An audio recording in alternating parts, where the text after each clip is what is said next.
Hello बच्चों, कैसे हैं आप? उम्मीद करती हूँ आप बढ़िया और एकदम मज़े में होंगे और एंजॉय कर रहे होंगे। जी बिल्कुल, खुश रहिए, एंजॉय कीजिए, क्योंकि जब हम खुश होते हैं तो हमारा दिलो दिमाग तरोताज़ा महसूस करता है और तरोताज़ा दिमाग के साथ पढ़ाई भी बेहतरीन होती है। तो चलिए, खुश रहते हैं, दिमाग को तरोताज़ा करते हैं और पढ़ते हैं अपना प्रथम अध्याय, जिसका नाम है ज्ञान का पंछी। तो क्या होता है ज्ञान का पंछी? हमारी विद्या। तो चलिए, पढ़ाई करने से पहले क्या करना होता है? पढ़ने की तैयारी। आइए हम भी पढ़ने की तैयारी करते हैं। तो देखिए, आपके सामने कुछ चित्र दिए गए हैं। तो पढ़ाई हमारे जीवन का एक अभिन्न अंग है ना? पढ़ने के लिए हम विभिन्न पठन सामग्री का प्रयोग करते हैं।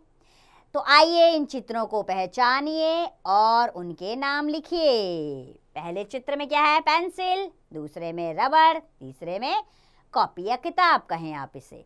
तो इनके नाम लिखिए आप सुंदर सुंदर अक्षरों में, और इसके बाद हम शुरू करते हैं अपनी पढ़ाई।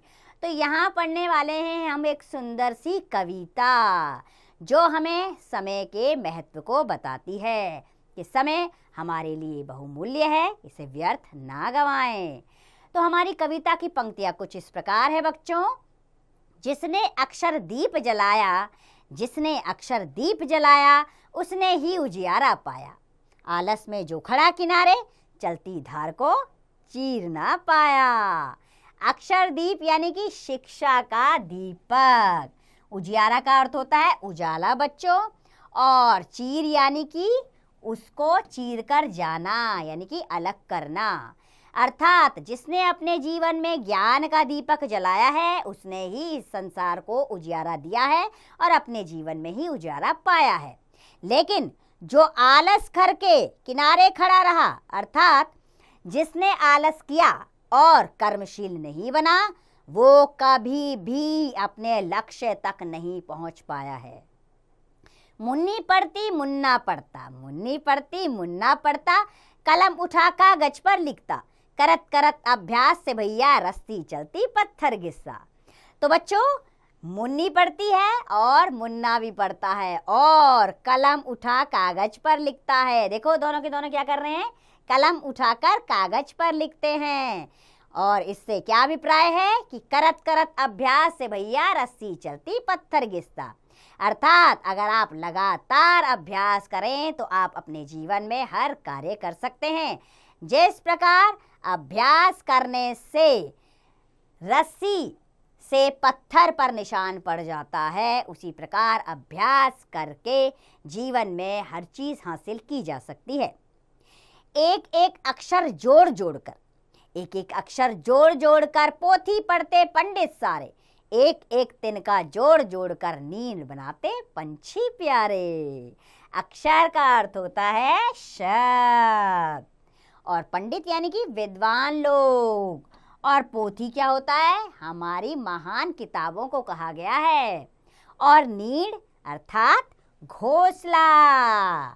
तो अब इन पंक्तियों में कहा गया है कि एक एक अक्षर को जोड़कर बड़ी बड़ी किताबें पढ़ते हैं हमारे महान पंडित, और एक एक तिनका जोड़कर पंछी क्या बनाते हैं? अपने घोंसले को। देखिए कितनी मेहनत करते हैं। इसमें अभ्यास के महत्व को बताया गया है इन पंक्तियों को, ताकि पक्षी जो हैं एक एक तिनका जोड़कर अपने घोंसले का निर्माण करते हैं, और कितना कठिन परिश्रम करते हैं, और अंत में अभ्यास के द्वारा वो अपना घर तैयार कर लेते हैं।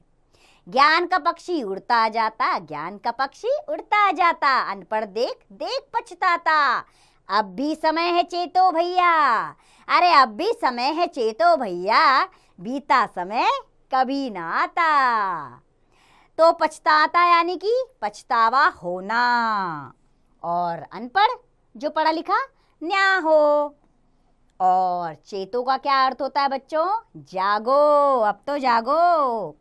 तो इन पंक्तियों में कहा गया है कि ज्ञान का पक्षी तो उड़ता जाता है, अगर आपने समय से उस पक्षी को नहीं पकड़ा तो आप अनपढ़ रह जाओगे, और अनपढ़ इंसान केवल भविष्य में पछताता ही है। इसीलिए अभी भी समय है भैया, जागो जागो जागो, क्योंकि बीता हुआ समय कभी भी वापस नहीं आता है। इसीलिए समय पर अपने सारे काम करिए और अपने लक्ष्य की प्राप्ति कीजिए। तो बच्चों, ये कविता बहुत ही सुंदर शब्दों में हमें बार बार समझाती है कि समय अमूल्य है, बहुमूल्य है, इसकी कीमत नहीं लगाई जा सकती। अगर आपने समय पर काम नहीं किए तो भविष्य में आपको पछताना पड़ सकता है और पछताने से कोई लाभ नहीं होता है। इसीलिए समय पर जागो और आलस्य को त्याग कर कर्मशील बनो और अपने लक्ष्य की प्राप्ति करो। ये कविता यही हमें सीख देती है। उम्मीद करती हूँ इस सीख को आप अवश्य अपने जीवन में अपनाएंगे और सुखपूर्वक जीवन बिताएंगे। तो बच्चों, मुझे उम्मीद है इस कविता के सीख को अपनाकर आप अपना जीवन आनंदमय बनाएंगे।